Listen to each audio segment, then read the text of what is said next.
Hello everyone and welcome back to my channel. Today I have another What's for Dinner video where I show you everything I fed my family for the week. So starting off, I have this baked chicken drumsticks with garlic lime rice and green beans.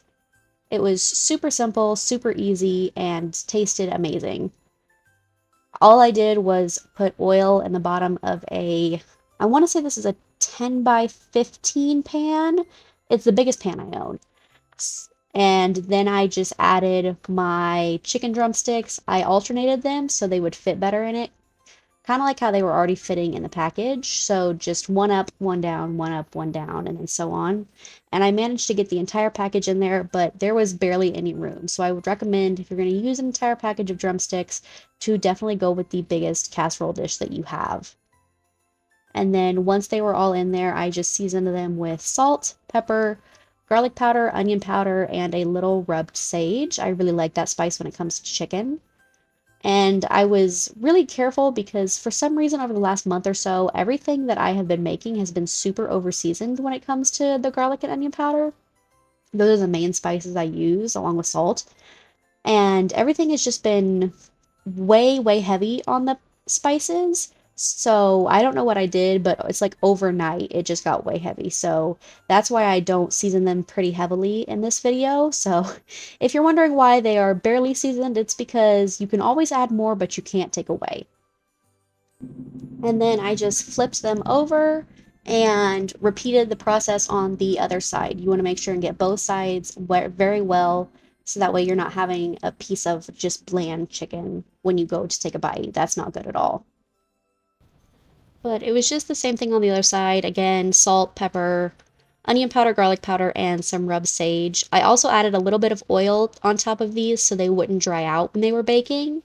And I ended up baking them at 400 degrees for 40 to 45 minutes until they were done.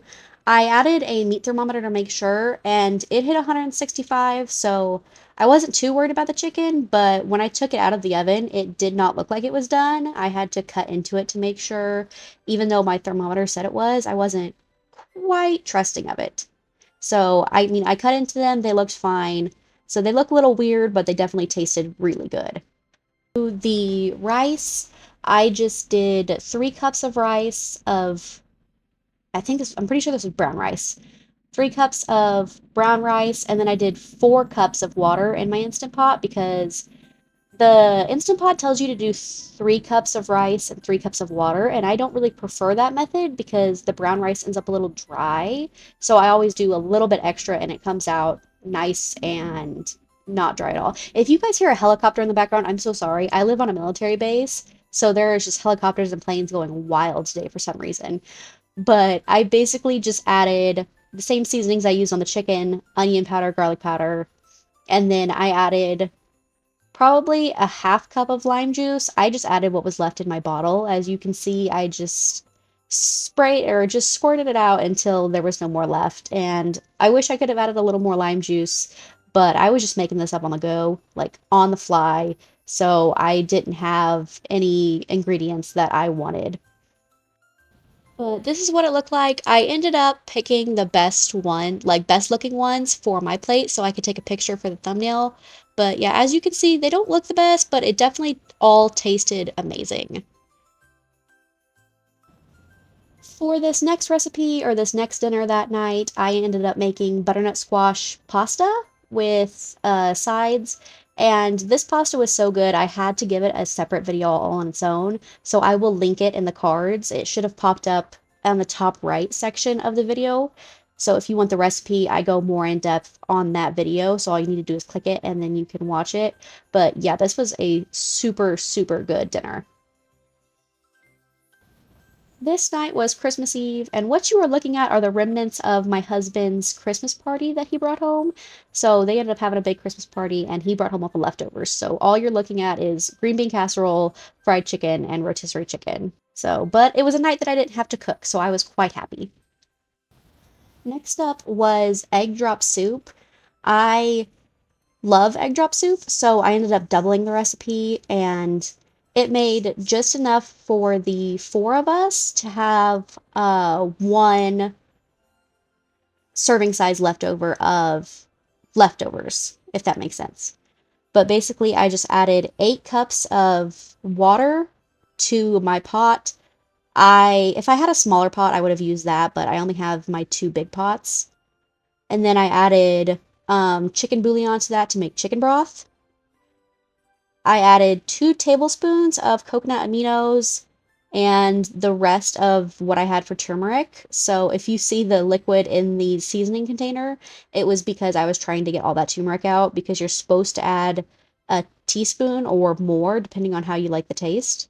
And then I added a teaspoon of ginger and waited for that to all come up to a boil. And once it came to a boil, I added in a cornstarch slurry where I just mixed in or I guess it was an arrowroot slurry, because I don't use cornstarch, I use arrowroot powder. But it was just 3 tablespoons of cornstarch mixed with 4 tablespoons of water.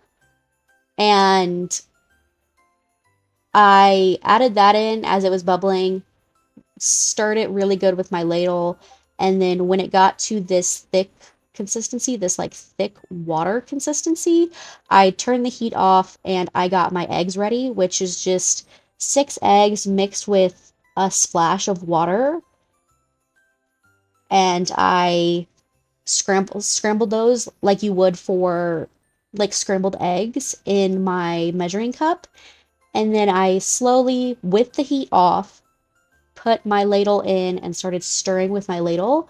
And then I very slowly started pouring in my egg mixture. You don't want to add it all at once, because then you'll basically get scrambled eggs in chicken broth, which is not good at all. You want to slowly pour it in and stir as you go so you get these gorgeous egg ribbons out of it. And then once I was completely done with it all, it took me probably 2 or 3 minutes to add the entire 6 egg mixture into it. I added in just a splash of sesame oil. You can do more if you like it. I prefer sesame oil, so I added a little bit more to my dish. But my husband and my kids don't prefer a lot of it, so that's why I only did a splash of it. And then you can top this with green onions or sesame seeds if you like. And then I just used some rustic sourdough bread, and I put that on the side. Normally I would use garlic bread, like a cheesy garlic bread, but I was exhausted this night, so that was definitely not about to happen. But this was probably it's probably one of my favorite things to eat and make. It's just so good. And then next on the list were just these really easy pre-bought ham and cheese sliders. My husband was able to make these. It was so easy. You just took the packaging off, threw it in the oven, and they were really good for a pre-bought meal. I would definitely buy them again if I had no other options. Last up on the list for today is black bean burgers with homemade fries. These burgers were super easy, super good. To get started, all I did was put in a couple cloves of garlic, about 2 big carrots worth of baby carrots, and a quartered up onion in my food processor, and then blended that all until they were in little chunks.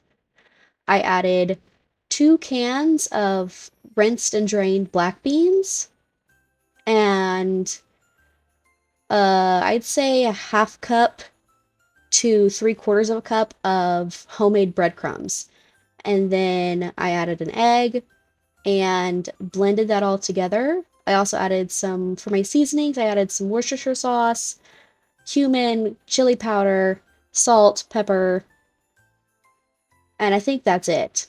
But I just blended that all up until it became like a mashed consistency, like a refried beans consistency.